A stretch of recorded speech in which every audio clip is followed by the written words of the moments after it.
Let's look now, first of all, at building upon that, then, if you like, and thinking about what is the case. How do we prove that? So I'd like to start with some, I guess, some statistics. So you may know that since 2023, the IoIC has done the IC Index, where we survey with Ipsos, Karen and Box, 5,000 employees in UK industries. Now, these are last year's figures, and I think as we speak now, there is a launch event in London for this year's figures being presented to a representative group of internal communicators. And then tomorrow, the new report is going to be made available. But let's look at these figures first, because why these are so interesting is that they show that just over 3/4 of people, 76% last year, said they trust their direct manager. That means that direct managers are incredibly influential and powerful.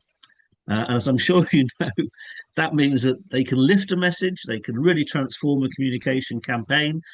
Equally, if they put the foot wrong or don't play their role, they can have quite a lot of damaging effect on effectiveness of communication.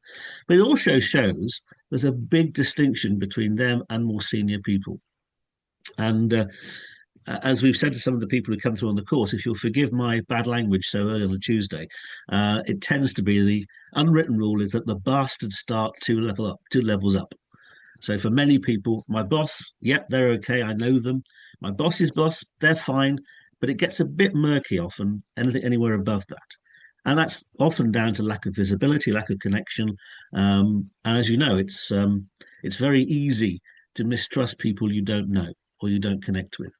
I was being reminded of this recently that and again, I'm sure many of you won't be able to think back to this, but back in the 80s, there were these things called the Strategic Arms Limitation Talks, where the leader of the Soviet Union, Gorbachev, and the American president at the time, Reagan, actually got together in a number of locations to talk about reducing nuclear weaponry.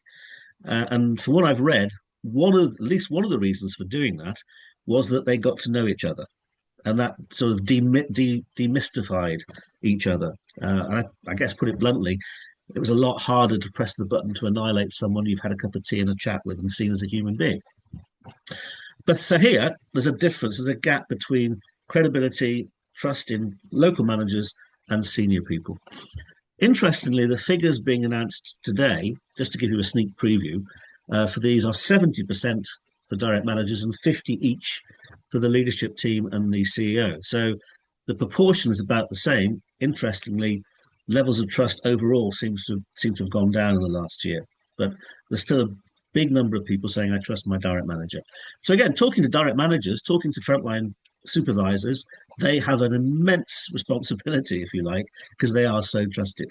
So that's the first bit. Secondly, last year, one of the questions we asked was, how would you rate your internal communication experience? And those that said it was 10 out of 10, and incidentally, again, in the survey being announced today, the proportion that said it was 10 out of 10 went down by about 10%, I think. So again, something's happened for lots of people in the intervening year. But last year, people who said it was 10 out of 10, these are the most common reasons they gave. And you can see it's really all about leadership communication, apart from the one at the bottom, which is about volume. The rest of it is about face-to-face. Some of it, the most senior people. So I hear from my senior people every few weeks, and some of it more localized. So I feel that leaders understand the challenges employees face. So a lot of the factors that influence how people see their communication experience are down to leadership communication. And if you look at this list, it's not really about the leader's ability to orate or to communicate as a great presenter. It's a lot more about help me understand, find out more about me. Are they really listening to me? Do they really appreciate how I operate and what I do? So again, these figures are useful ways of making leaders realize that how they communicate is important, and the fact that their communication is not just standing in front of a group and reading information or imparting messages. That's part of it, but not the exclusive part. I promise you I haven't got too many more stats and figures, but these did strike me. Again, you may be aware of the Gallagher State of the Sector survey, which they do most years. Earlier this year, they announced 26 figures. Their survey is a bit different from the IC index because the IC index looks at employees, the Gallagher index looks at communicators. But if you look at the top three strategic communication risks, manager effectiveness, and by this they meant line manager effectiveness, was the top, 87%. The two behind it, information overload and audience burnout, I guess those two things are quite correlated. Again, not immediately down to leaders, but of course, as you know, local leaders will have a big impact on that because they have a role in helping people make sense of stuff. And that would diminish the impact of overload and we hope also with burnout. And then if you looked a bit further down the list, low trust in leadership, 73% said that, and two-way dialogue gap, 69% of those were communication risks. So not at the top of the list, but still quite significant. Those things, again, are directly related to leadership communication. And then on the right-hand side, if you look at management capability, it's one of the biggest or hardest areas to fix. They were saying, look, the ability of our line managers to communicate is something that we find hard to change. So big risk. It's also something quite hard to shift. How are we doing so far? I'm conscious this is a sea of figures. And if you're anything like me, you're probably thinking, I did not come into internal communication to look at loads of figures. But I have got one or two more. VMA, you may have come across VMA. If you haven't, they are a recruitment consultant that specialise in communication roles. They regularly do an insight report. This is a set of figures from 2 years ago now. Wow. And if you look at channels, again, you'll have your own view on this. Unsurprisingly, nearly everyone uses email and intranet of some sort. But then the three below that, town halls, team briefings, and management cascade, they are also highly used. And of course, they all rely upon the effectiveness of leaders and local leaders to communicate for them to work. So they're highly trusted, leaders are highly trusted. They are incredibly important in terms of the channels that we all use. And we know that they have a big influence if they get things wrong, but it's hard to help them get better. So it's a major issue. Now, one thing I would just say is the word cascade that appears on that list. And forgive me, I know, Ollie, you probably heard me say this 1,000 times before. I'm not convinced it's the best description for what many organizations do. So you'll be aware, I'm sure, by cascade we mean we'll send a pack of information off to a senior person, expect them to tell their people about it, communicate it to their teams, and then those managers will then communicate to their teams and so on. But in nature, a cascade, as you know, is basically a waterfall or water going downhill, and it relies upon a gravitational pull for that to work. In most organizations, there is no gravitational pull for a cascade to work. So I think we've found that a better metaphor is a chain. So without sounding too woo-woo, but we're trying to build a chain of meaning. And each link of the chain has to operate in order for the chain to be strong and operational. And so each level of management is a link in the chain. And we found that a much more helpful metaphor when we're talking with leaders about their role and about how everything fits together in terms of communication. I'm away from the stats now, you'll be delighted to hear. But something else that struck me, the Institute earlier this year issued a white paper on the future of internal communication. And you may have seen it. If you haven't, it's available on the website. And it was authored by Kat Barnard, who does a lot of work around the future of work, and in particular with us, the future of internal communication. And Ollie mentioned earlier the Future of Internal Communication podcast, and she's a co-host with me and Jen Sproul, the chief executive as well. Again, if you have not had a chance to listen to that, it might be worth dipping into a few of them. There are over 100 now, so I would never suggest you listen to them all. But some of them you might find of help, particularly around the work you're doing with the MA. But what struck me was, and again, it's virtually impossible to predict with huge accuracy the future, but you can start to see some trends that may shape how we work in the next 5 to 10 years and beyond. And these were the 7 areas that Kat in particular, through her researches, thought the future of internal communication job would look like. And the reason I put this up is, as you can see, our ability to activate and work with leaders will have a big impact on the success of each of these things. So We can't be a strategic partner advising leaders unless we can work with them, guide them and support them, help them develop the right skills so they can share a narrative and engage people in the narrative. The whole thing around cultural architect is really how do we help the organization live its values? Again, that requires a lot of face-to-face communication.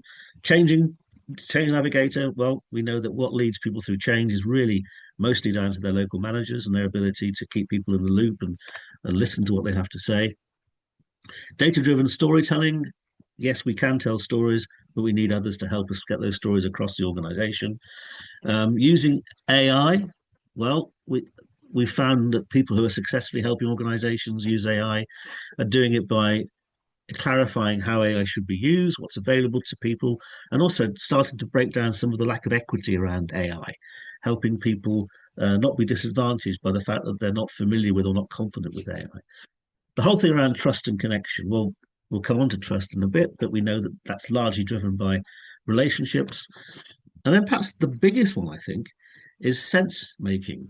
And this is a wider discussion, but internal communicators have a real role around helping people make sense of stuff.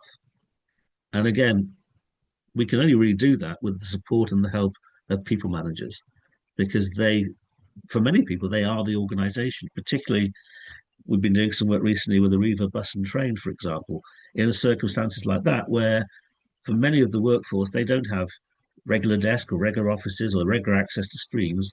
They rely upon a 10 or 15-minute briefing with their line manager. So the line managers need to be equipped and confident to squeeze the most value out of those sessions. So that's just a thought about looking ahead, saying, if we're right about the role of internal communicators, then it's even more important that we're able to support and help line managers and leaders in general do their part. And then the last thought, it's topical at the moment, is that the bad news, I guess, for leaders is they cannot not communicate because they are always under scrutiny. You may recognise this came from the opening of Parliament last week, and the picture was put in lots of newspapers to say the Prime Minister's under pressure. Look at what he's communicating. Look at this facial expression, the body language. And it's slightly tongue-in-cheek, but there's an important message, which is that leaders and people managers cannot not do this. They're always being watched. Their every expression, or where they give their time, or the policies they pursue, the people they're seen with, whether or not they turn up to things, all these things communicate a message. And so we often say to people managers, it makes sense, therefore, to communicate the message that you need to or that you want to, rather than be communicating something you're not too sure of. It struck me actually also recently. You may have seen, I think was it last week, in Russia they celebrate Victory Day, I think it is, when they won when the Germans were beaten in the Second World War, and for the first time they didn't have parades of military hardware going around Red Square, and lots of the commentators were saying, this is because they're lacking in confidence, or they haven't got much hardware because it's all been used up in the war, the Ukrainian war.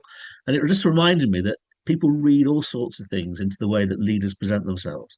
And so it makes sense for them to be in control of stuff.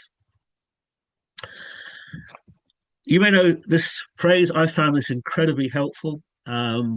Just really as a quick aside for when you're working with leaders around communication, because we do lots of sessions with leaders.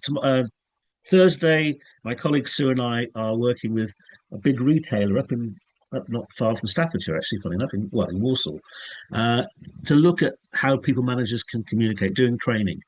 And one of the biggest bits of pushback we get from people managers is, look, why are you spending my time doing this? We all know how to communicate. I'm exaggerating slightly, but communication, as you know, is one of those things that many people think they can do, and they certainly don't like feedback on. I think someone told me that there are three things no one likes having negative feedback on: our qualities as a romantic partner, our ability as a driver, and our communication skills. So it's a delicate thing to have conversations about this. So we found this very useful, and just simply say to people, yeah, okay, if you know this, please challenge yourself. Are you doing it? So I'll give you an example. Often we talk to people managers about the importance of listening. And they will all nod and say, yes, of course, listening is important. Or they'll say, Yes, I had a module on listening 15 years ago when I did my basic management training course, which is fair enough. But then the challenge is, well, in that case, are you doing it? And the crucial one, as I'm sure you know, is if you're doing it, are you being it? And again, that means really in this context, are they coming across as being meaningful? Are they coming across as being authentic? Or are they simply looking as though they're going through the motions, just simply reading out messages and then moving on to something else? So I guess we could use it for ourselves, but it's even more important, I think, when we're supporting line managers, people managers, and leaders in general around their communication skills. So let me ask you a question. I've spoken for a while now. We've talked a bit about the importance of people managers, line managers, leaders as a communication channel. Um, what's your take on this in terms of both why it's important and perhaps some of the risks that involve? What gets in the way? What are some of the barriers? It'd be interesting to get your take on this. First of all, then, why is it important from your experience that people managers communicate effectively, and then perhaps some of the barriers. Tracy. Because if we don't gear people managers up to communicate something that we need communicating in a particular way, the risk is that they Yeah. will communicate the wrong thing. And if you don't give them the content that you need them to work with, then if they're not comfortable, they'll be silent, in which case Yeah. nothing gets communicated. So you've got that risk of either they communicate the wrong thing or they don't communicate at all. So then you're missing out reaching a massive part of your audience. Yeah, I think that's absolutely fine. Absolutely right. Yes. Um, and if they haven't got the confidence to do it, they won't do it because it's a Yeah. big thing. To communicate to your team is a big thing. I get that, especially if you're a new manager, or even worse, actually, in some cases, if you've just been promoted out of the team to be the manager or the supervisor. It's a big ask. And so the more we can do to build their confidence, the better. That makes a lot of sense. Yeah, absolutely. Thank you, Tracy. Vicky, what are your thoughts on that? That a people manager will know the context that the team are receiving that message in, so they can help alter the message slightly to help it land better. Yeah, absolutely. That's probably one of their biggest roles, actually, is to help make things relevant, to unpack stuff, if you like. Yeah, thank you. And Kat. I think particularly in a remote workforce, they're the kind of that, like Vicky said, they have the context, the direct kind of link with them, and sometimes they can not have much to do with the wider organization. It might be that they are in a remote setting. So actually the Yeah. people manager is key there is there the link between what's being communicated centrally to the direct individual. Yes, yeah, I think so. I mean, lots of situations, the local manager is the organization for people. If you could think back to COVID, which amazingly, 6 years ago, we were in the middle of COVID, or whatever, 5 or 6 years ago now, depending on how long it went on for. For a lot of people, suddenly working from home, their only contact with the organization was through their immediate manager, through regular sessions like this. So yeah, for lots of people, they take their cue from their manager. So it's important that the cue they give is what we need as a business. Okay, thank you for those. Well, look, we have summarized, we asked this question a lot on the APM course, Activating People Manager course. And I'm not saying this is exhaustive, but I hope it brings together what you were saying. The importance, we know it increases impact, it shows commitment from the organization. It should help clarity, consistency, although that does depend upon the consistency of the way people managers communicate. Answering questions, raising accessibility, reassuring the audience, making things more relevant. And then just to go through some of the downsides, um, it's a time thing, big time thing. Line managers, people managers, leaders in particular, do not have huge amounts of time, so therefore they want to use it wisely.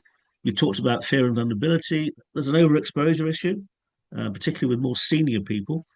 If you went back to those stats from the IC index, people were saying it'd be great. It's great to hear from senior people every month or every few weeks, but if you start to see them too much, I think that can be almost start to become a negative thing. We know that skills vary. They can go off piste. They can take the messages and do it wrongly. If they don't communicate it in the right way, or they don't appear to be confident, or they don't answer questions, and also they can avoid giving bad news. People managers don't like giving bad news, and I'm sure you found this, that When you ask people to communicate good news, they're very keen. When you ask them to communicate and connect with people around bad news, there could be some reluctance. So those are just, I think, a quick summary of what you said and a few more thoughts as well. So given that, then, let's look at what the communication job for leaders actually is. Break it down. We've started to touch upon this, but let's just break it down a bit more. I think you may know Making the Connections by Bill Quirk. I think it's a book on your reading list. Is that still the case, Ollie? Okay. I still think it's the definitive book on internal communication. I am slightly biased because I have been fortunate to have worked with Bill on and off for the last 20, 25 years. But I do think it's a great foundation. And if you have had a chance to look at the book, you'll be familiar with this communication escalator, which, just to summarize, says there are, broadly speaking, 5 outcomes that we can expect when it comes to internal communication. Awareness, I know it's happening, I know something's happening. Understanding, I know something's happening, I know why. Support, I know it's happening, I know why. I think it's a pretty good thing. Involvement, I know it's happening, I know why. I think it's a good thing, and I feel part of it. And then perhaps the holy grail of communication, commitment. I know it's happening, I know why, I feel part of it. Sorry, I think it's a good thing, I feel part of it, and I will do my utmost to make it happen. Now, there are a number of things we read into this. One is that we know as communicators, it's virtually impossible to get all your audiences to commitment at the same time. So we need to target those for whom commitment is the most important. But we also know that different channels will deliver these things. So many of us will have been on the receiving end of people who have said to us, it'd be great to get everyone behind this change. Can you send out an email to get everyone engaged in it next week? That sort of thing. So we know that different channels, different jobs. We can't expect an email or an article on the intranet or a blog popping up in an app to get people totally committed. It may have a bad effect on a few people, but it's not guaranteed. As you can see, once we get to support and beyond, into involvement and commitment, it's really about face-to-face. It's really about having a chance to talk stuff through. And as you get to commitment, people really want small groups, a chance to ask questions, a chance to test their understanding, a chance to see exactly what it's going to look like in their organization, what's required of them, and then regular updates on how things are going so they can see progress and feel as though they're achieving something as well. And so in terms of clarity expectations, we're not really looking for people managers, particularly first line managers, to tell people stuff. I mean, yeah, it's helpful if they do. What we really want them to do is to get people talking about it, to understand it, to bring that meaning, that sense of understanding that we talked about earlier. I remember 2010, I was working at Heathrow on the IT function, and the head of IT was managing a TUPE process for about 120 people in the IT function. And he said, it's really important that everyone hears from me what's happening, so everyone gets the same picture, which was true. So he said, let's get all 120 people in a big session, and I will tell them what's going to happen and give them the roadmap. And then he said, we'll get some discussion going, so everyone has a chance to ask questions. I think we had to push back a bit and say, I'm not sure you're going to get that. With 120 people in one room, you might get some questions, you will get some questions, but it will probably be the brave or the people with particular issues rather than everybody. And certainly you won't give everyone common time or airspace to ask questions. So what we did was he presented for the first 40 minutes, and then we broke off into groups of 10, I think it was, for a more detailed discussion about how this is going to look and what does it mean for us. So I think firstly to say, look, we're looking at getting commitment. We need face-to-face communication. I think it's really hard to get people committed to anything without some sort of human contact. So that's a first thought about expectations, where we're heading. And I think I found this a very useful diagram, particularly for leaders who maybe are quite technical. So for those of you who deal with engineers or numbers people, without stereotyping them, they do tend to, because of their training, be quite practical about stuff. And so they can often approach. Sorry, Jess, sorry. I just wondered, are you making a distinction between then a people manager and then task managing? Because obviously when you're tasking, sometimes you are just telling and expecting someone to action that. So in our organisation, a lot of our people managers are also task managers. So I guess it blurs some of those lines. So can you talk us through a situation where someone would be a task manager, please? It's interesting to distinction. So, yeah. So if I manage a team, but I also manage work that comes into that team and have to delegate pieces of work to people. I see. Yes. Yeah. So I think this model is probably just saying that there's a distinction between those two things, because I wouldn't necessarily involve them in the option to delegate the work. I mean, I might do, but it would take a long time to get anything done. Yeah, that's true. So life's all about task and relationship, I think. And sometimes we focus more on task, sometimes we focus more on relationship.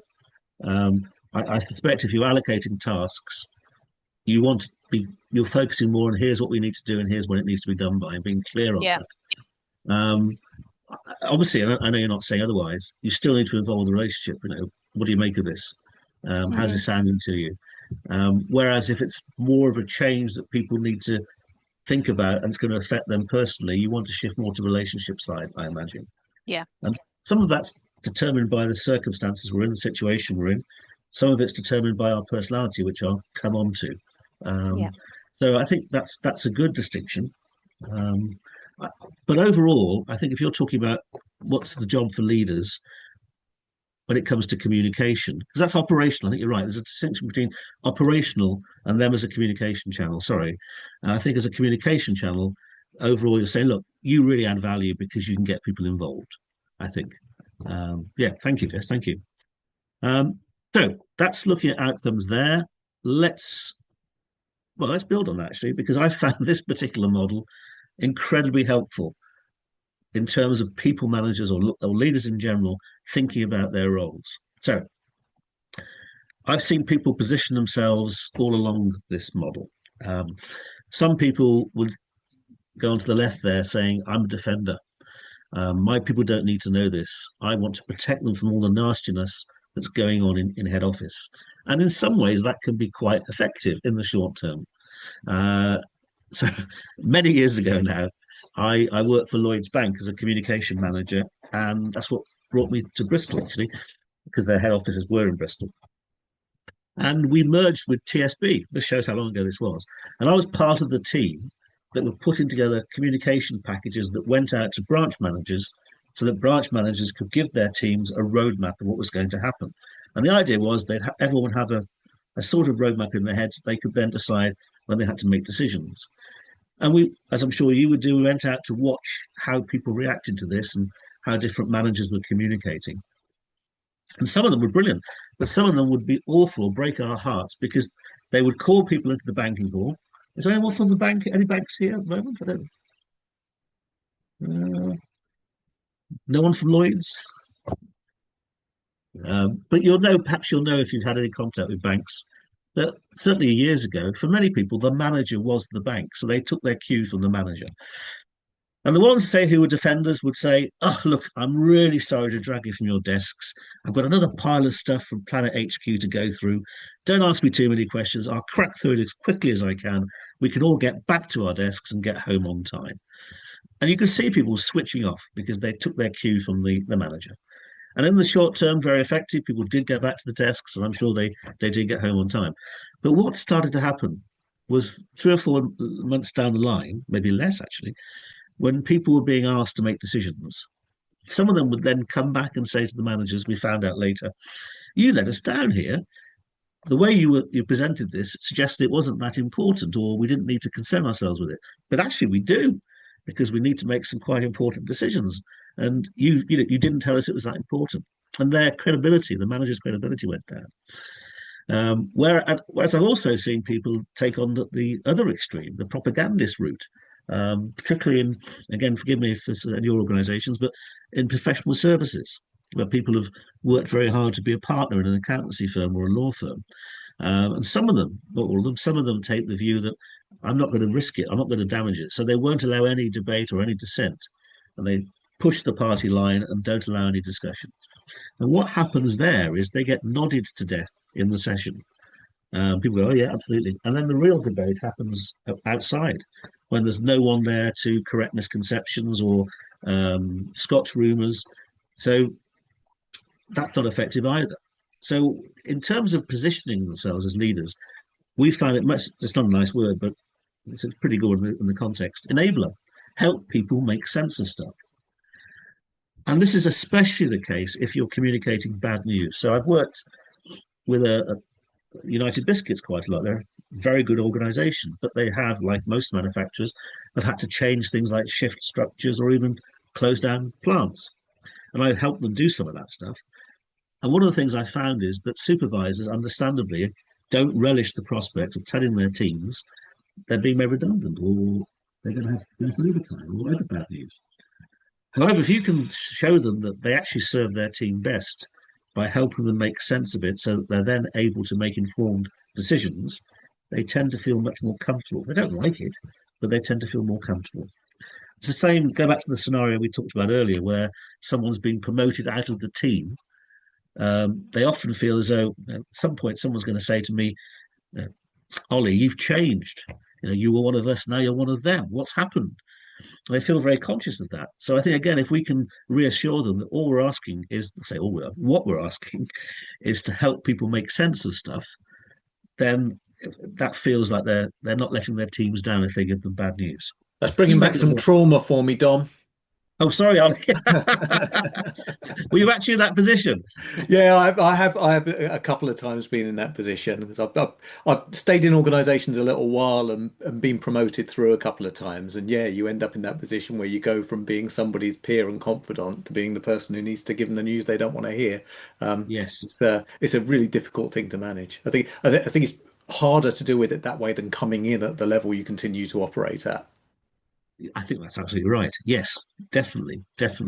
And it's never easy, but you can make it people more comfortable with it, I think, if you can say it's about making sense. I remember a while back, I managed the communication function and a training team in a finance company, and we had to make large numbers of people redundant. And it was not a nice time, but I can remember at the end of it, and it wasn't just me, but there were others leading the teams, but someone came back and said, I hated this, but at least the way it happened, I felt informed and involved.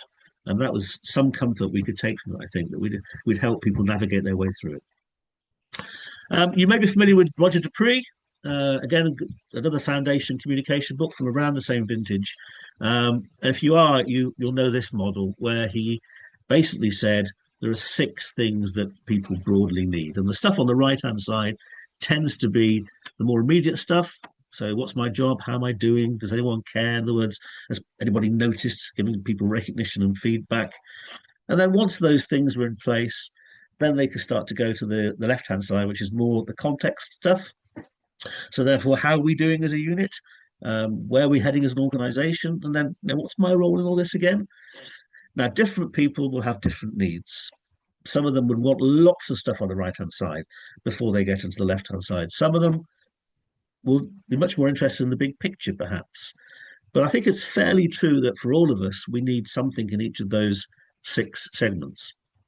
And again, this is a very useful model to help leaders think, actually, am I doing all of this for my team? And it's a good thing to check in with occasionally. Am I giving them enough about the job or individual feedback, individual recognition, updates, more context and link with the business? And I think sometimes we've seen leaders, particularly people managers, who focus a lot on 5 and 6, paint this great picture, this great sunlit uplands we're heading towards, and forget that people need to get there. Other people are the opposite. Other people spend all their time focused about the here and now and don't give people the big picture. So again, a nice model I found anyway, to give us permission to have the conversation with leaders. And again, for those of us who are working with managers who are more task focused, more structure focused, it's a great opportunity. This is a great way of showing them some thinking behind this. It's not all smoke and mirrors. Okay, that was looking at the communication job for leaders. I'll come on in a second to talk about how we can help leaders communicate. But what are your thoughts on that? what we've said, what we've talked about so far?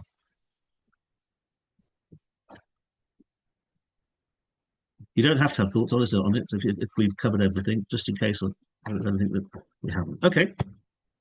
In which case, how are we doing for time? We've got about sort of just over halfway through. So let's look at number 3, which is how can we help leaders to communicate? There are 4 reasons why people do things, or indeed why they don't do things. So firstly, people need to understand what's required of them. Secondly, they need to understand the benefits of doing it. This is not just true of communication, by the way. I think it's true of everything. Thirdly, have some skills and confidence. So do I feel competent to do this? And fourthly, the environment. So if you take any activity, these things happen. So my wife is constantly telling me that I have to lose weight and get fitter, constantly.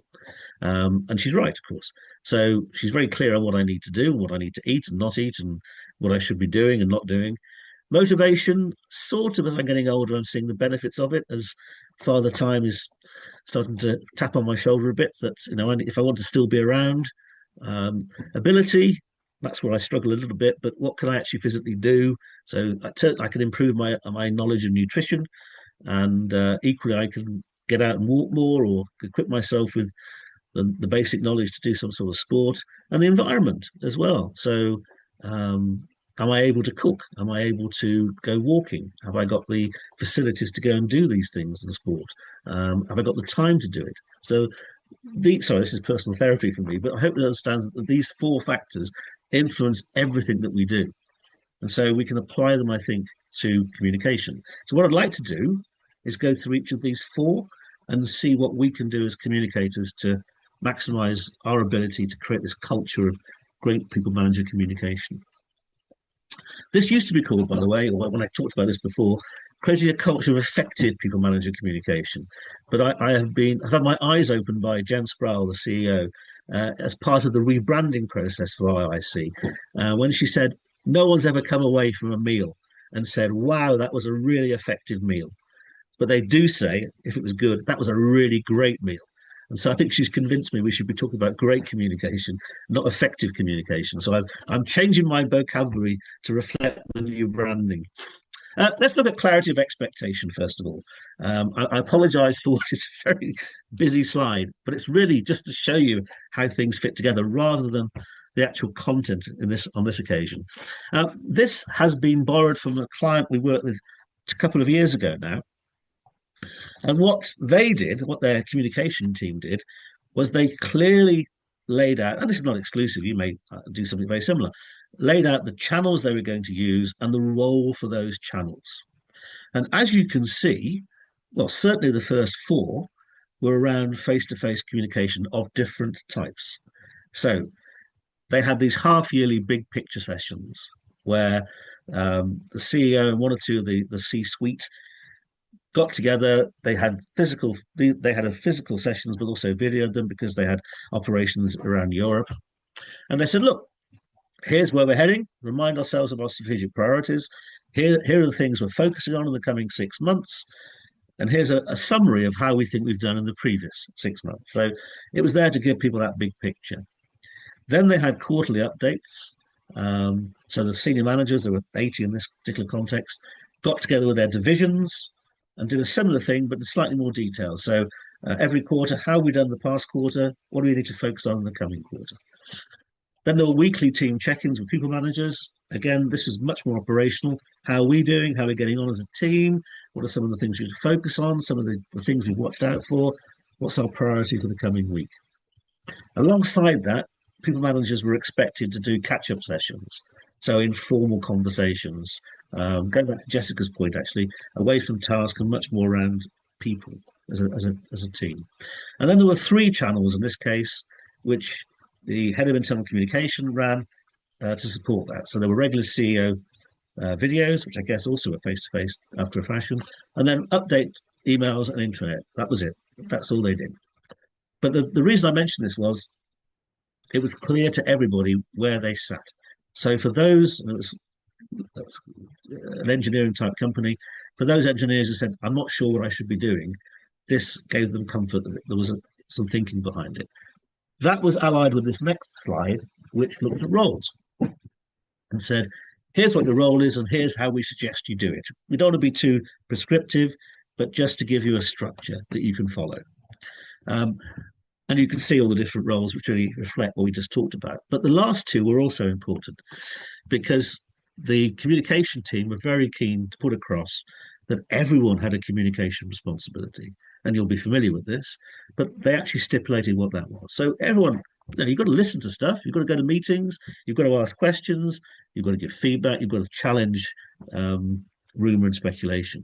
And they were also very clear about the role of internal communication, the head of internal communication, what her role was. And this a bit of a flashback for me, but when I first became a comms director, I was the first person to do the role. I can remember walking down the corridor and I was greeted by the finance director. And he said, oh, hello, Dominic Walters, new comms director. Welcome. Great to have you on board. He said, I'm delighted you're here because I don't need to worry about communication anymore. And I thought that gave me an insight into his take on communication and some of the challenges I was likely to and did come across. Secondly, so that's about expectations. And obviously the stuff we talked about in the previous section about moving from defender to enabler and away from propagandist, that also informs expectations as well. I think how we talk with people managers and leaders is so important, not only to activate them as communicators, but also in managing our relationship with them. I know that you will have spoken a lot about not being seen as crafters or exclusively as crafters and drafters, and how do we get accepted as trusted advisors and business partners. And a lot of that is the way that we connect with senior leaders or leaders in general. I found this incredibly useful to help me manage my approach. You may know this, HRDQ's communication style model. If you don't, I suspect you've come across other variants like DISC or the Colors Insights, I think it is, or Facet 5, or even Myers-Briggs, actually. Just checking, how many people are familiar with any of those? Okay, so most people. If you're not, very briefly, they're personality profilings. They're based on, I think, Jungian psychology originally. After a series of questions, you basically get a score for these 4 styles. And I find it really helpful for 3 reasons. Firstly, it tells us a lot about ourselves. Because once you know what your natural style is, it means you're naturally good at certain things and less good at others. So you can manage your approach. Secondly, and I'll come on to this, if we have a preferred style, so do other people. So if we want to engage with people managers on a one-to-one or leaders on a one-to-one, we need to lead with their need, not ours. So lead with what they're looking for because of their style. And thirdly, I find this so useful for crafting messages that go to large groups, because it's a good discipline to make sure you're doing something for each style. But let me start with the first one, really. So again, you will know, out of interest, would anybody like to share what your preferred preference is in any of them, whether it's DISC or Insights or HRDQ? I know this is a certain amount of vulnerability, but if anyone would like to share their style, mine's spirited. I'll share mine with a dose of considerate beneath it. I think I'm probably considerate with a dose of spirited. Okay, very good. All right. So look, thank you. So look, the line going up is how assertive or how high energy. Do you want to be the center of attention, or do you prefer to do things in a quieter way? The line going across is task on the left, really, and people on the right. So when you know your style, then you can manage yourself. And to be honest, this also I find when we're coaching people managers, this gives us permission to talk about styles in a way that's not confrontational. So if you've got a series of leaders who are quite direct, you can get them to talk about their styles as direct people. It's much easier to say, okay, so as a direct person, you're going to be very precise. You're going to focus on the facts. One of the things to watch out for is you may use up goodwill. That's a much better way of addressing that than saying you come across as a bit of a sod. And I'm exaggerating for effect, but it gives you permission to have this conversation. But the other thing to think about is how we connect with people managers. by leading with their need. And I'm not suggesting for a moment that we copy them, but what I am thinking is we give them what they're looking for. So a good example we use with people managers is celebrity chefs. So if you can think of celebrity chefs, a couple of examples most people come up with are Gordon Ramsay and Jamie Oliver. I hope that you've heard of both of those individuals and probably can picture what they're like. Gordon Ramsay is very direct from what we see on TV. And so if you were working for him on a Friday evening in a packed kitchen, you suddenly see something going wrong and you want to have permission to get the conversation going. I'm going to exaggerate for effect now. If you went at him with a very considerate approach and tapped him on the shoulder quite gingerly and said, Gordon, I'm in a bit of a quandary, a bit of a pickle. Can we sit down, talk through the options, see how we feel about it? The chances are you're not going to maximize your permission to continue that conversation. Whereas if you think, okay, he's direct, he wants to know what's going on and what's needed of him. If you approach him by saying, Gordon, there's a real issue here. If we don't sort it out, service is going to be completely problematic. Here's what the problem is. Here's what I need from you. You're going to maximize your permission, if you like, to have that conversation. Jamie Oliver is much more spirited, big picture, visionary, lots of feelings. If you try and follow his recipes, they're all a bit chaotic, I think. There's not precision that you get with Delia Smith, for example. So if you want to sit down with Jamie, knowing he's spirited, well, you tell me, knowing he's spirited, let's imagine you've got a meeting with Jamie Oliver to try and encourage him to support your charity. You know he's spirited. How would you start the conversation to grab him right from the beginning, to maximize his interest? Who'd like to have a go? Is spirited, I'm assuming, is like the yellow one on Yeah, thing. exactly. So they're more like they want to do a bit of small talk first. They want to talk about the family, talk about, what you've been up to, have more of a relationship with them before you dive in with what they expect from you. What you want from them, or what you want to work on. Yeah, absolutely. I think that's absolutely right. So again, go on. Sorry. Oh, sorry. I was going to say it's funny because we did insights, isn't it? We did that as a team not that long ago, and in my team I have someone in every camp, and the person that I would say is yellow. There's two people that I would call blue and one that's yellow, and the difference in their one-to-ones with how much small talk and chit chat around it we do with the spirited person versus the systematic one that's very much like, let's just hit the list straight away. They don't want to do the small talk. They want to get in and get out. Ah, yes, exactly. Yeah. There's a lot in this. Now, thank you. I know some organisations or some people take it to extremes and they'll say, oh, well, I'm blue. You can't expect me to get involved in feelings. That's not really what this is about. But what it is saying, how can I maximise my impact on an individual? And so taking your example there, the people you know are quite spirited, like Jamie Oliver, you'd start by saying, look, we can change the world. If you support my charity, Jamie, we can go out and make sure that school children are well nourished for generations to come. Our names will be in lights. I'm exaggerating slightly, but if you went in very systematic or very blue with insights, if you and said, look, here's my 65-page plan. What I'd like to do is go through each page in detail so we have a common understanding. You're not going to maximize your permission. Tracy, sorry. Oh, I can't hear you, sorry. Yeah, sorry, I'm on mute. I'd be really interested, Dom, to get your insight on how we could work when we don't know those things about someone. So, when you're in a new role or you get a new leader, CEO, whoever, when you get that new person and you get the knock me up a comms plan for X, yeah, and actually you haven't had a chance to spend time with them, you haven't had to get to know them. And I'm thinking about the assignment that we're working on at the moment. So through some of the reading I'm doing, it's nice when you know these things about someone, but when it's someone completely new, where do you begin to do the right thing? Yeah, that's a really, really good question. I think some of it is down to research. What can you find out about people?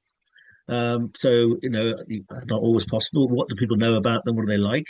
Some of it is about sometimes having to change on the hoof. So I talked about the United Biscuits work I got involved with. When we pitched for that work, I can't remember his name now, but there was a new CEO who then went on to the FA, I think. He was a great guy. And he'd been brought in to turn United Biscuits around. So we did some reading before the pitch, and everything he said was people have to wake up. We have to focus on efficiency. We have to get people to really understand that we're a business. We're not, we're not just about biscuits. We're about business. And so we thought he's direct. So we honed our pitch around. You've got to get people to understand this quickly. You've got to get people to smell the coffee. You've got to get people to understand the bottom line and their impact on it. When we met him, it was completely different. Very relaxed. He was talking about his big picture for the organisation, his vision for United Biscuits, getting people to fall in love with digestives again, and getting people to understand that they're part of the British culture. And so on that day, anyway, he was very yellow all spirited. So pretty quickly we had to change our pitch, say, look, it's really important you get people to fall in love with things again. You want people to understand the great traditions of this organisation. So sometimes you have to change because of the way people are on the day.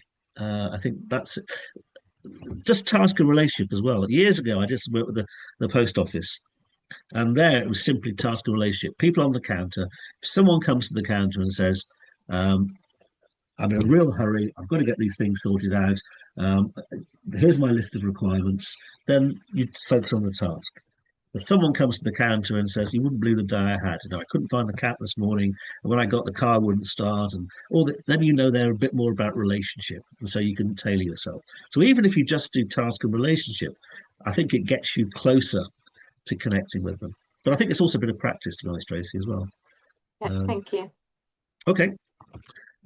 So just to reiterate that, I won't go through this in detail, but if we are spirited or yellow, and we go to people managers and leaders and say, get out there, get on the desks, inspire them like Robin Williams at the Dead Poet Society. If you haven't seen the film, forgive me, but it's about a teacher that inspires his sixth form students. But if they're red, they're going to say, yes, stuff that. How's it going to help me meet my objectives? Again, I exaggerate for effect here. If we are red and we say to a line manager, just tell them what they've got to do. And if that line manager is considerate, they're going to say, but what about their feelings? How do we involve them? Again, if we're systematic, like the Jamie Oliver example, and say, here's my plan, 64 pages, each annotated with 4 columns. If you say it to someone who's spirited, they're going to turn off and say, look, where's the sizzle? I think you get the picture here. So we can use styles, however you've done it, be it insights, discs, or even if you haven't done it, I think you can start to think about, how can I connect with people? How can I get on their wavelength? Rather than doing what's important to me, lead with their need. And often it's doing what you would do anyway, but just changing the order, starting with what they're looking for from you. The second thing about leading with their need is, how do we connect with leaders and line managers? By starting with what's important to them. I think one of the things that I've been guilty of as a communicator when I've dealt with senior people is I talk about communication too soon. And I do that for the best of reasons. I want to prove my worth. I want to show my professional qualifications. I want to demonstrate that I know something about communication, as far as I do. But therefore, I start with that. And that reinforces to the people managers, it's just my agenda. Whereas if I can lead with their need, then I can hopefully get on their wavelength and show them, I'm talking about motivation here, show them that communicating is in their interests. So my favorite example of this is absolutely true. When I was working as a comms director, quite early into my job, I got a phone call from the woman who was in charge of compliance. It was a finance company. I also ran the training team. And she said, I need to come and see you about compliance. Compliance is incredibly important. I must come and see you about it. And to be frank, and my apologies for anybody who has connections with compliance, it made my blood run cold. I didn't fancy the idea at all. So I kept on postponing. Anyway, for unrelated reasons, she moved on to something else and was replaced by a guy called Terry. And Terry phoned me up and he said, you're in charge of communication and training, aren't you? I said, yeah. He said, do you want to stay out of jail? And I said, yes. He said, well, what you're training and what you're communicating is highly sensitive, a lot of it. And it's important that we go through and talk about where the risks are and make sure that your training team in particular are saying the right things in their courses. Otherwise, it'll be bad news for us, but also bad news for you and them, because they could go to jail. And I said, fantastic, come and see me tomorrow. And I hope you can see there the difference in approach. So when you're dealing with people managers and either a one-to-one or in a group, what's your do you want to stay to jail question? In other words, what's on their mind? What's important to them? So let me give you an example. We're talking about starting with their issues and then thinking about in advance what's on people's minds. So, sorry, I'm jumping ahead. So, an example might be that you are keen to make sure that your teams are at the forefront of cost saving. And go, yeah. So, therefore, let's talk about how we can help you do that, how we can communicate what's going on, how we can keep other people informed of progress. That's a much better way of broaching the whole subject of communication, rather than saying, today I'm here to talk about how you communicate with your team. So leading with their need, part of it is about styles, and part of it is about what's important to them, what's on their agenda, what's their issues. Talk about their business requirements before you talk about communication. How are we doing for time, Ollie? About 20 minutes? 20 minutes, Tom. Yeah, that's all right. Yeah, okay. I'm conscious there might be some questions also in the chat, and I'd like to come back to those if possible. So we will. Alina's one on this is quite interesting. Alina, do you want to talk to that? Yeah. Yeah, just briefly. So I came into the role that I'm now in as a solo internal comms operator. First role, full-time internal comms role that was in the organization, and just kind of in the first weeks getting to know the organization, getting to know some of the key players, and yeah, just sort of sat down, introduced myself, and said, I'm trying to get to know the organization. I welcome bit of insight from you in terms of where you finding things and they were like, oh, I would have expected to see a plan from you at this stage, or at least get my input for a plan. Why are we talking again? And that was literally their feedback. And I was like, well, I sort of tried to smooth it over and said, well, obviously it's very hard to pull together a plan when you're kind of you don't know the organization yet. I'm only a couple of weeks in. And yeah, they just were very keen to kind of be presented with something that was not yet ready. Yes. Yeah, and it's hard, I think. I can sympathize with that situation. I guess looking back, and it's always easy to do things in hindsight, isn't it? And thanks for sharing that. How would I approach it? I'm not saying this is right. I think I might say, now I know that, say, absolutely, you want me to get a plan together, the plan that's going to effectively communicate your business requirements. So to do that, let's talk about what you need people to do, how we can get them to do it. I'm sure you did this. But that's how I would apply this principle in that situation. Because you're right. I've heard a great story I heard. Well, it's not actually a great story as it turned out, but someone I know got a new job as a comms director, and they said the opposite of what you were told. Actually, go out and sort yourself out, go and feel the company. So this person, he spent first 2 months traveling around the organization, meeting people, and his first meeting, the senior people said, "What have you done for the last 2 months? Where's your plan?" And what they said and what they actually meant were different, I think. So I know it's a very fraught period at the start of a new job like that. How do you get to know things? How do you build relationships? How do you demonstrate success? But I think the principle of saying lead with their need would apply. But yes, I'm sure that you thrived after that initial start. Let's move on from this, because I want to we're talking about building trusted relationships. The good news here is that we all pretty much are experts on this, because I'm sure everybody on this call has people at work and outside that we trust, and I guess also people that we don't trust. And I suspect some of the reasons, I hope, are on this list. It's about their interests. Basically, they have acted in the past as if they have my interests at heart. They listen to me. I feel as though they're on my side. They've got a track record. They're confident and competent. They're reliable. They do what they say they're going to do. And all of this is true with our dealings with people managers. The more we can build up these connections, the better. I was told once about this Dutch proverb, which is trust comes on foot and leaves on horseback, which I've always taken to mean trust is hard to build and very easy to lose. And then we were doing some work for Seaway 7, which is based partly in Holland, and I mentioned this very proudly to a group of Dutch people, and they looked at me blankly and said, "We've never heard of that proverb." So I don't know where it comes from, but it's still quite a useful saying, I think.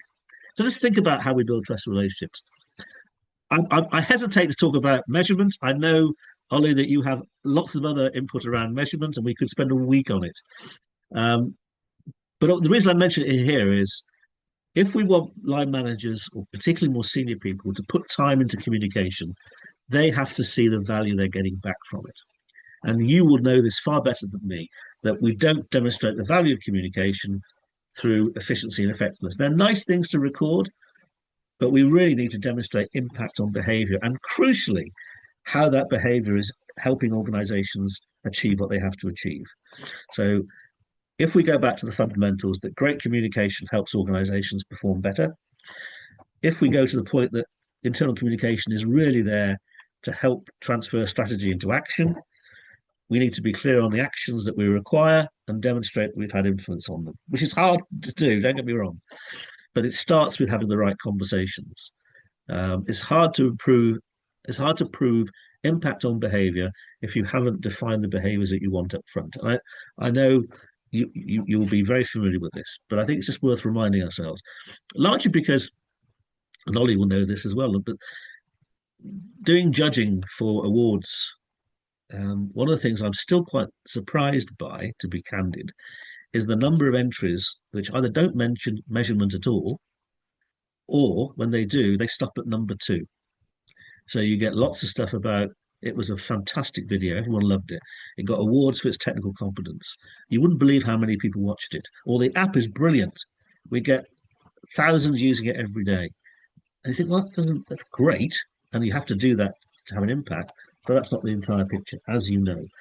I know we could talk about this for hours, but what I wanted to do was just flag it, because I think if we're keen to motivate people managers to communicate, we have to at some point put our money where our mouth is and show them that their investment of time and effort has an impact. A lot of it you can do on instinct, on people's intellectual acceptance of that.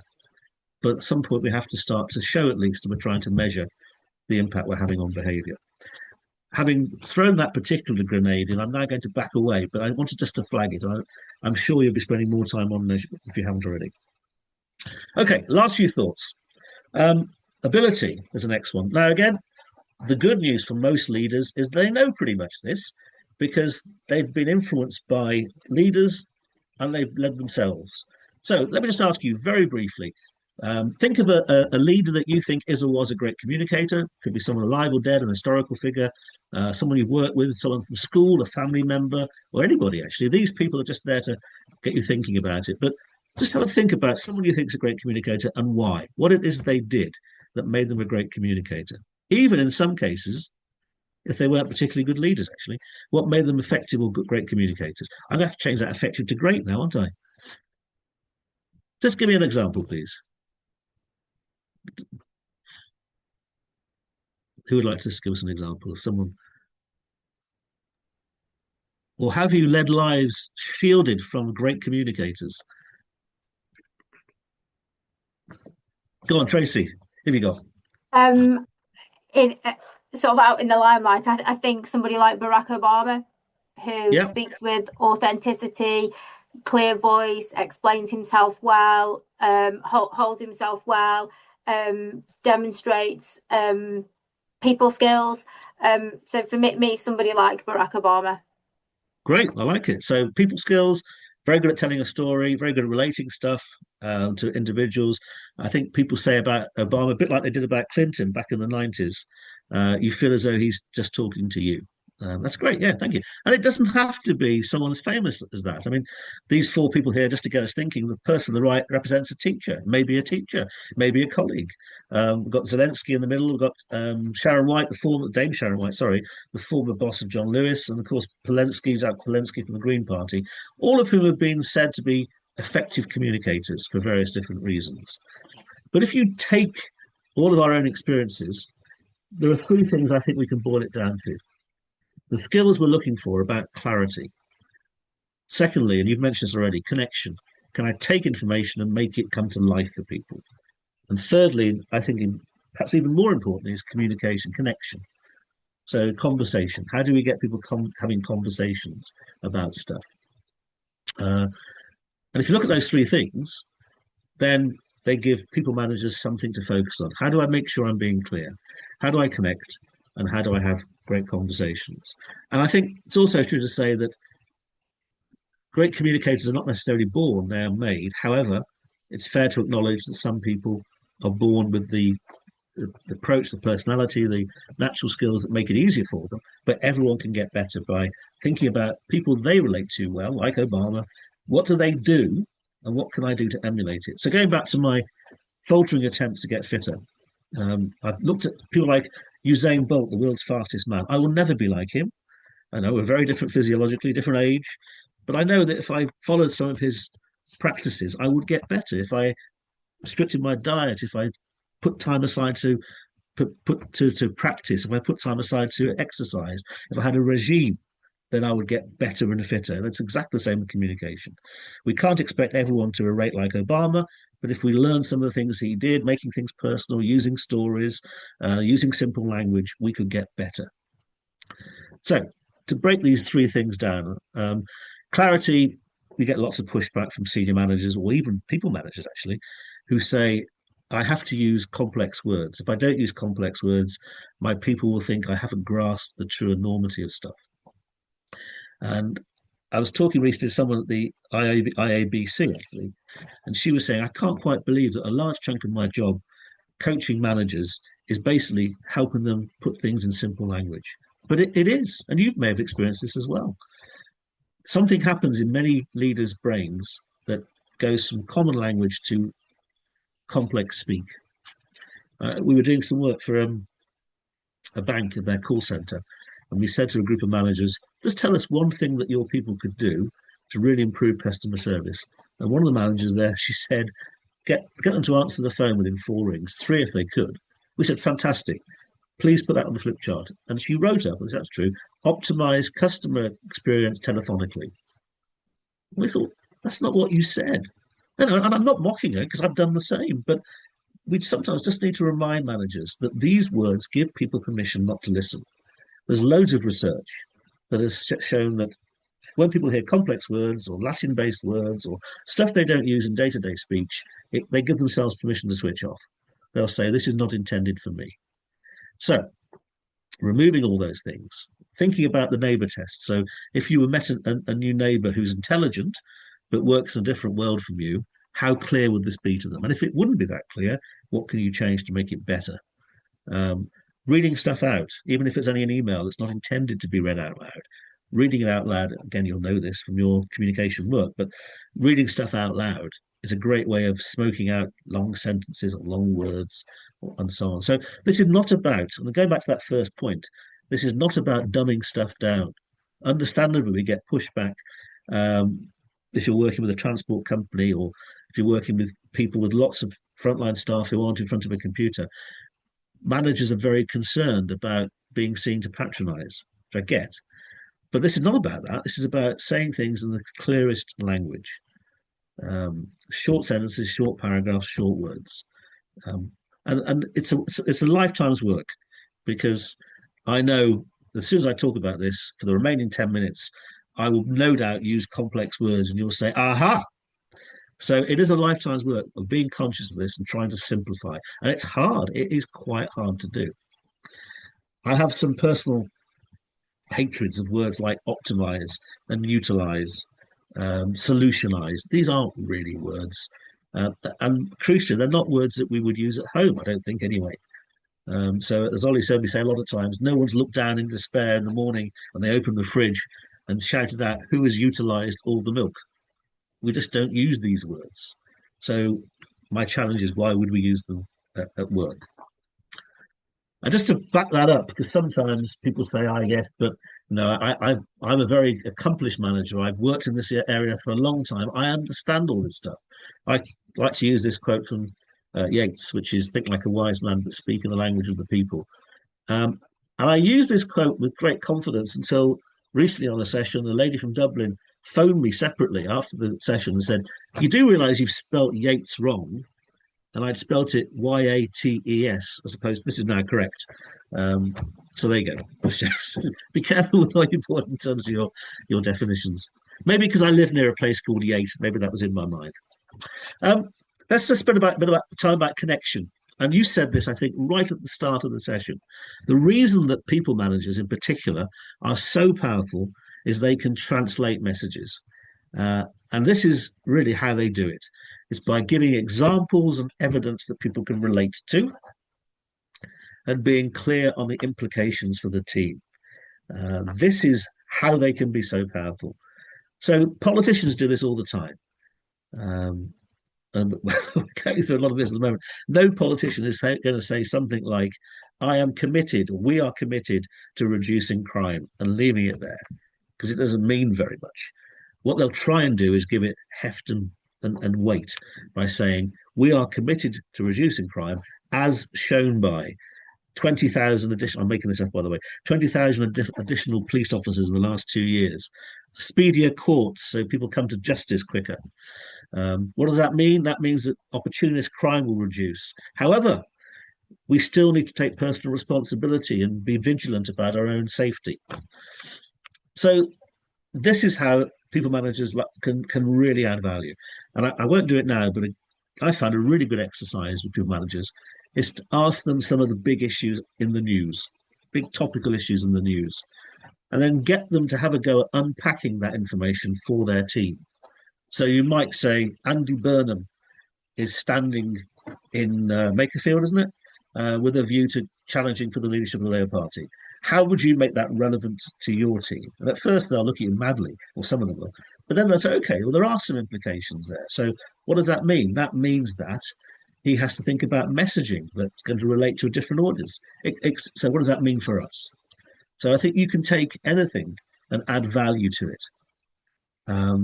This challenges that conception that some managers have, which is my job is to just pass on information, a bit like a rugby team going down the field, just passing the information on. Going back to the inappropriateness of the cascade as a metaphor for that. And they do it by adding value, by adding examples and relevance. They can also bring things to life through metaphors, alliteration, and stories. So I've called metaphors the spice of a presentation, which of course is a metaphor itself. But these things are great things to use, metaphor, alliteration, and stories. But like spices in cooking, and Ollie, I see you mentioned cooking, I think, in the chat earlier. If you enjoy cooking, or if indeed you enjoy eating, you'll know that spices can lift a dish, can transform something, can make it wonderful. But if you use the wrong quantity or the wrong combination, it can ruin things. So I like to think of metaphor, alliteration, and stories as spices of communication. They can lift things, but if you do too many, you may think I have today already, and I apologize if that's the case. But if you use too many stories, after a while, people will start to avoid you, like the pub bore. But if you use them the right way, they can really lift a message. On that subject, you may recognize the gentleman on the right, which is a guy called David J.P. Phillips, who's a Swedish-English consultant. He is the person that first coined the phrase death by PowerPoint. And you may have seen this, but I borrowed this, as you can see from the bottom left, actually, from some work I do with TJX. But nonetheless, it's a great video on YouTube. It's about 17 minutes, called The Magical Power of Storytelling. And I found it probably the best summary of why stories are so powerful and so useful. So something there for you to have a look at. Very, very briefly, conversation is about questions. And we spend a lot of time with people managers helping them think about how they use questions to get people to open up. The key thing here is it's about curiosity, not cross-examination. And some managers, particularly those who are very task-focused, enjoy cross-examination or making it feel as though they're cross-examining people. But if we can ask questions, particularly open questions, we can get people to be involved in discussion. And then finally, the fourth one is about environment. I think some of this is obvious. We need to give people usable content. I think we've talked about that earlier. But I think also making sure that if people managers do ask questions, they've got some way of getting them answered. Making sure there's practically space. I mentioned I've done work in factories where one of the reasons why people managers and supervisors did not have sessions is there was physically nowhere to have them. Again, I mentioned expectations. And the last thing here is there a way that people's communication is actually measured? And quite frequently it's not. So again, why, if they they haven't seen any immediate benefits of spending time on communication. Why do it? And I think the more we can do working with our colleagues in HR to measure and recognise that, the better. And then just to finish, again, it's always good to have a quotation. I'm sure you come across Brené Brown, who's done a lot of work in organisational psychology. And I like this quotation. I think clear is kind, unclear is unkind. And this, I think, underpins people manager communication in particular. If you want to serve your team best, help them make sense of what's going on, be clear. If they're not clear, they're not going to perform, they're not going to be happy, and your team is not going to do its objectives as well. So I think that comes into land. Just a couple of minutes for any further questions you may have, or any other comments in the chat. So I'm going to stop sharing, come back to the full group. There we go. How are we doing in the chat, Ollie? I think we're fine in the chat. We've been picking up things as we went along, Dom. I think everything's been picked up or covered. I don't know if people have got any final questions or thoughts they wanted to share, though.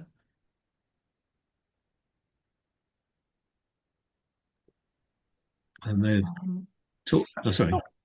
Okay, I may have talked about into submission. And we are just about at time. No, oh, Sam, you've got the last 2 minutes. Sorry, it won't take that long. Thank you, Dom. I think that was really, really interesting. Some really insightful stuff that I can see would link into our next assignment. If we were to refer to any of this, who do we reference, source, quotes? I mean, apart from where you've mentioned it on the slides, but who do we link this back to? You can reference Dom's slides directly, Sam. So that's Walters 2026 and then the title of the presentation. Okay, perfect. So you Thank can you. include that in your reference list. Lovely, thanks. So I take no responsibility for any marks. Otherwise, you might get for quoting that. So. No, we know you're a robust source, Dom. Thank you, Dom. Really appreciate your time this morning. A few people had to duck out early, but they did pop messages on the chat saying how much they appreciated the session. And this is really relevant to the assignment that everybody's thinking about right now. So hopefully extra food for thought for all of you.